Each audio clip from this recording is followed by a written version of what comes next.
উন্নত প্রশিক্ষণের জন্য কাবাডি ফেডারেশনকে 25 লাখ টাকা অনুদান দিয়েছে ক্রীড়া মন্ত্রণালয়। ইরানে এশিয়ান চ্যাম্পিয়নশিপে ব্রোঞ্জ জয়ী বাংলাদেশ নারী দলকে সংবর্ধনা শেষে এই অর্থ তুলে দেওয়া হয়। সুযোগ সুবিধা বাড়লে কাবাডির জৌলুস ফিরবে বলছেন খেলোয়াড়রা।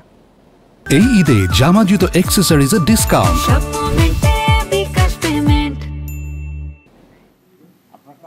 নামে জাতীয় খেলা, কাবাডি নিয়ে মাতামাতি নেই। খেলোয়াড়দের সুযোগ সুবিধা অপ্রতুল, অর্জনও সীমিত।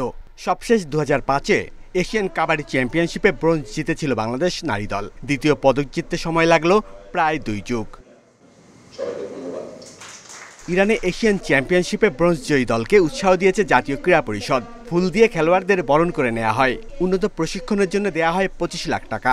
যে আগামী দিনে তাদেরকে আরও বেশি উৎসাহিত প্রশিক্ষিত করার জন্য সেই লক্ষ্যটাকে আমরা টার্গেট করেছি। ব্যক্তিগতভাবে সেটা আমরা দেখব পরবর্তী পর্যায়ে।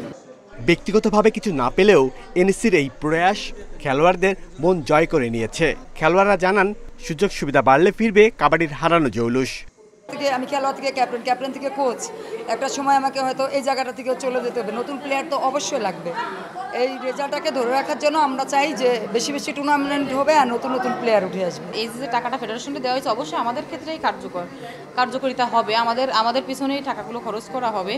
তো এরকমভাবে যদি ওনারা এই সেম মানে যেভাবে সাহায্য সহযোগিতা করছে আমাদের টিমের পিছনে, এরকমভাবে যদি করে যায়, আমরা সত্যি ভালো একটা রেজাল্ট আশা করব।